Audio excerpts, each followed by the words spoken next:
దేవునిని అంగీకరించని వ్యక్తి అయినా సరే, ప్రతి వ్యక్తికి క్రీస్తులో ఉన్న వ్యక్తి అయినా సరే, నేను దేవుణ్ణి కలుగున్నానంటే సరిపోదు, నీ క్రియలు గనక సరైనవిగా లేక చెడ్డవిగా ఉంటే యేసు ప్రభు చేతులు ఇలా పెట్టి ఒక గొర్రెపిల్లని ఎత్తుకొని మరి ఒక దుడ్డుకర్రను పట్టుకున్న యేసును మనం ఒకవైపు ప్రేమ స్వరూపి అయితే మరి ఒక వైపు భయంకరుడైనటువంటి దేవుడు.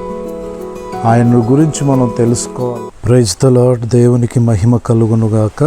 ప్రియమైనటువంటి దేవుని బిడ్డలారా, మరి దేవుని వాక్య భాగంలో నుండి కొన్ని మాటలు మనం ధ్యానం చేద్దాం.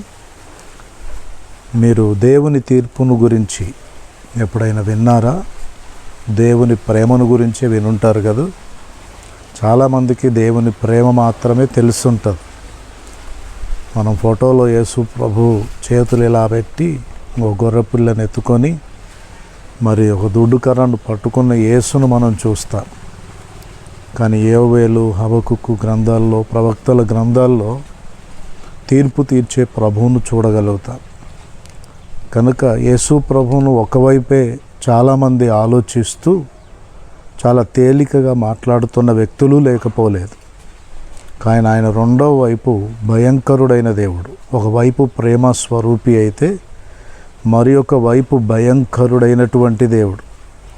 ఆయన గురించి మనం తెలుసుకోవాలంటే దేవుని వాక్యములోనికి మనం చూడాలి. యెషయా గ్రంథం 63వ అధ్యాయం నుండి కొన్ని విషయాలు మీకు చెప్పడానికి నేను ప్రయత్నిస్తాను. జాగ్రత్త వింటారు కదా. దేవుని వాక్యం తెరిచి చూడండి. దేవుని వాక్యంలో మీరు కూడా పరిశీలన చేయండి.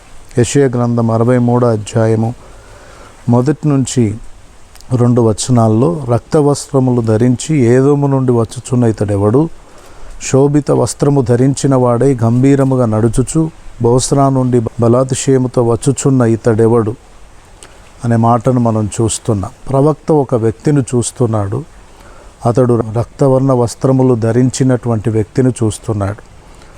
అతడు ఏదోము నుండి వస్తున్నాడు. మూడవదిగా మరి శోభిత వస్త్రము మరి ధరించి వస్తున్నాడు. శోభామయమైన వస్త్రములు అధికారమునకు, హోదాకు సూచన, రక్షణకు, విమోచనకు, దేవుని అనుగ్రహానికి సూచన. అటువంటి వస్త్రములు ధరించిన వాడు ఒకడు రావడం ప్రవక్త చూస్తున్నాడు. అతడు బోస్రా వైపు నుండి బలాతిశయముతో మరొక పరాక్రమశాలిగా, ఉన్నతమైన వ్యక్తిగా రావడం ప్రవక్త చూస్తున్నాడు. ఇతడెవరు? అతని వస్త్రములు ఎర్రగా ఉన్నాయని అతడు గమనిస్తూ ఉంటున్నాడు. 2వ వచనములో నీ బట్టలు ఎందుకు ఎర్రగా ఉన్నాయని ప్రవక్త మాట్లాడడం మనం చూస్తాం.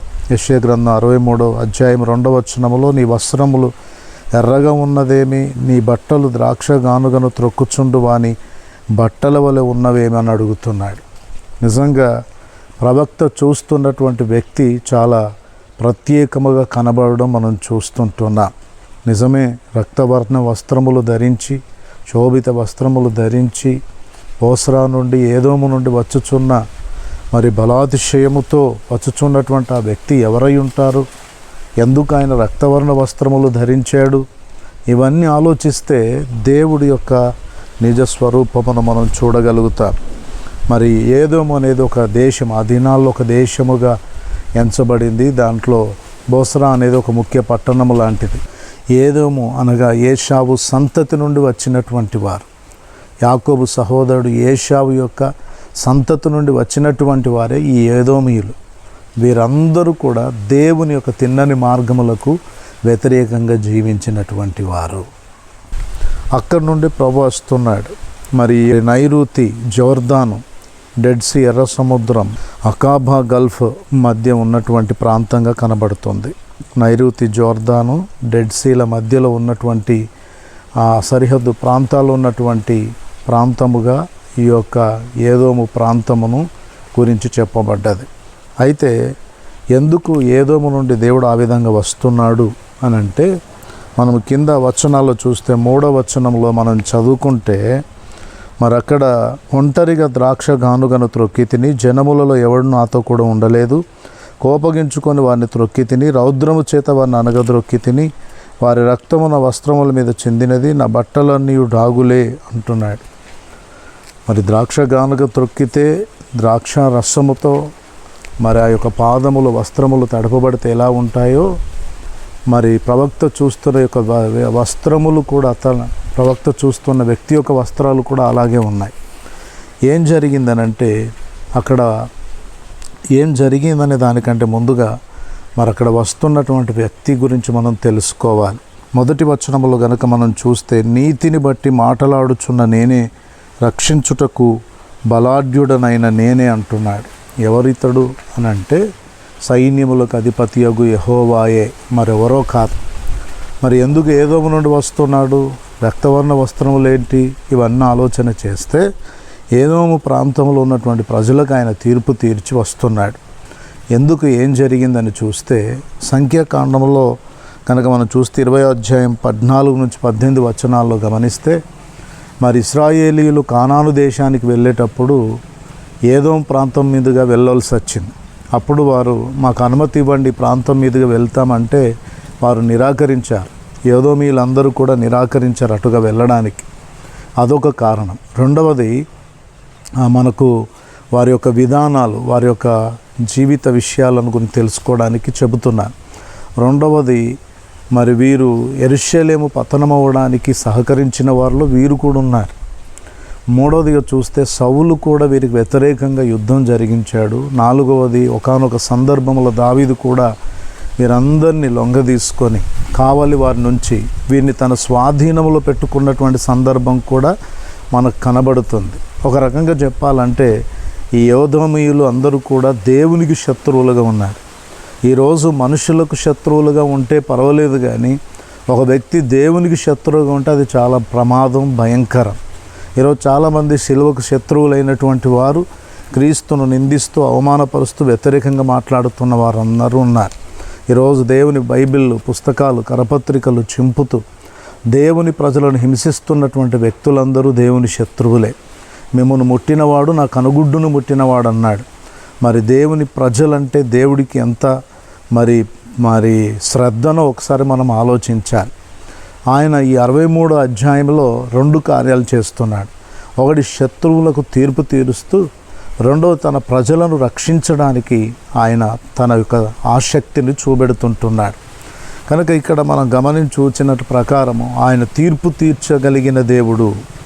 ఆయన సమస్త దేశములకు అధికారి. ఆయన ఒక దేశమునకు కాదు, ఆయన సార్వభౌమాధికారము కలిగిన వాడై ఉండి ప్రపంచ దేశములన్నిటినీ ఏలువాడు. సమస్త అధికారాలను, ప్రభుత్వాలను నియంత్రించువాడనేటువంటి విషయాన్ని మనం ఇక్కడ తెలుసుకోవాలి.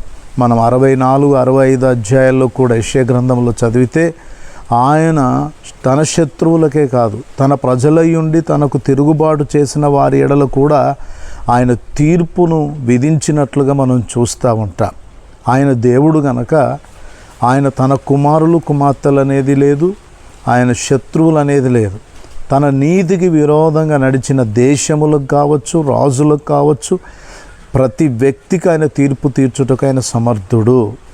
ఈ వాక్య భాగాలను బట్టి నీవు నేను గమనించాల్సింది ఏంటంటే, ఆయన తీర్పు భయంకరమైనదని, ఆయన తీర్పు తీర్చుటకు అధికారము కలిగిన వాడని మనం చూస్తున్నాం. యెషయా గ్రంథం 21వ అధ్యాయం 11 నుంచి 17 వచనాల్లో ఏదోము గురించి రాయబడ్డది. దూమాను గూర్చిన దేవోక్తి, కావలివాడ రాత్రి ఎంత వేలైనది, కావలివాడ రాత్రి ఎంత వేలైనదని ఒకడు మరి షెయిరులో నుండి కేకలు వేసి నన్ను అడుగుచున్నాడు. కావలివాడు ఉదయమగును రాత్రి అగును, మీరు విచారించగోరిన ఎడల విచారించుడి, మరలా రండి అంటున్నాడు. ప్రియులారు, ఇక్కడ రాత్రి ఎంత వేలైనదని ఒక స్వరం వినబడుతుంది కావలివానికి. ఏంటా స్వరం అంటే, ఏదోములో దేవుని తీర్పును బట్టి ప్రజలు అనుభవిస్తున్నటువంటి భయంకరమైన పరిస్థితులలో వారికి ప్రతి పగలు కూడా రాత్రిగానే మారిపోయింది. పగల రాత్రి అర్థం కానంత గాఢాంధకారం, దేవుని యొక్క భయము చేత నింపబడిన పరిస్థితులు. అక్కడ దేవునికి విరోధంగా నడిచిన వారికి దేవుడు విధించిన తీర్పులను బట్టి వారు విడుదల, విమోచన కొరకు వారు కూడా, అంటే ఎప్పుడు ఈ పరిస్థితులన్నీ పోతాయి, ఈ తీర్పు నుంచి మేము బయటపడతామని అక్కడ ప్రజలు ఎదురు చూస్తున్నారు. అక్కడ జవాబిస్తున్న ప్రవక్త అంటాడు, కావలివాడు అంటాడు, ఏమంటున్నాడంటే, రాత్రి వచ్చును పగలు వచ్చును, ఆయనను మళ్ళీ రాత్రి కాలములు ఉండును అంటున్నాడు. అంటే అర్థం ఏంటంటే, ఒకవేళ తాత్కాలికమైనటువంటి ఉపశమనము, విడుదల అనేది ఒకవేళ వచ్చినా మళ్ళీ రాత్రి గడియలు వస్తాయి. అంటే దేవుని తీర్పు అనేది తప్పకుండా విధించబడుతుందనే సమాధానమే చెబుతున్నాడు. ప్రియులారా, ఈ విషయాలు గమనించి చూస్తే ఇక్కడ ఒక విషయాన్ని మీరు గమనించాలి. ఏదోము గురించి చెప్పబడ్డదే ఇక్కడ ధూమా అని రాయబడ్డది. కేజేబీ వర్షన్ ప్రకారం ట్రాన్స్లేషన్ ఆ తర్జుమాను బట్టి ధూమా అనేటువంటి పదాన్ని ఇక్కడ రాశారు. ఇది ఏదోము గురించి రాయబడ్డదే. ధూమా అనగా నిశ్శబ్దం. ఎందుకు నిశ్శబ్దం? దేవుడు విధించిన శిక్షలకు, తీర్పులకు గురైనటువంటి ఆ ప్రజలు ఆ భయము చేత ఆ ప్రాంతాలను విడిచిపెట్టి ఆ ప్రాంతాలను ఖాళీ చేసి వెళ్ళిపోయేంత తీర్పులు వారి మీదకి వచ్చాయి. ఆ ప్రాంతాలను విడిచిపెట్టి పోవలసి వచ్చినందున ఆ ప్రాంతాలు నిర్జనమైనటువంటి ప్రాంతాలుగా, జనులు లేని ప్రాంతాలుగా మారిపోయాయి. జనులు లేనందు చేత ఆ ప్రాంతం అంతా శబ్దము లేకుండా నిశ్శబ్దమైన వాతావరణంగా మారిపోయింది. ఏదోము మీదికి దేవుడు అంత తీర్పును ఆయన విధించాడు. ఈరోజు దేవుని భయము లేక విచ్చలవిడిగా ప్రవర్తిస్తూ, అజ్ఞానంగా ప్రవర్తిస్తూ, దేవుని ప్రజలకు వ్యతిరేకంగా తిరుగుబాటు చేస్తూ దుష్క్రియలు జరిగిస్తున్న వారికి కూడా ఒకరోజు తీర్పు ఉంది. మాకు ఎదురు లేదు, మాకు తిరుగు లేదు, మమ్మల్ని ఎవరేమి చేయలేరు, మాకు అండదండలు ఉన్నాయి, మేమేమైనా సృష్టించగలము, చేయగలమని విర్రవీగుతున్న ప్రతి వ్యక్తి కూడా ఈ వర్తమానం. దేవుడు ఒకరోజు ఆయన న్యాయపీఠం ఎదుట ప్రతి వారిని వారి వారి వరుసలో నిలబెట్టబోతున్నాడు. మరి దేవుని యొక్క ముఖకాంతిలో ప్రతి వారి యొక్క రహస్య పాపములు కనబడబోతున్నాయి.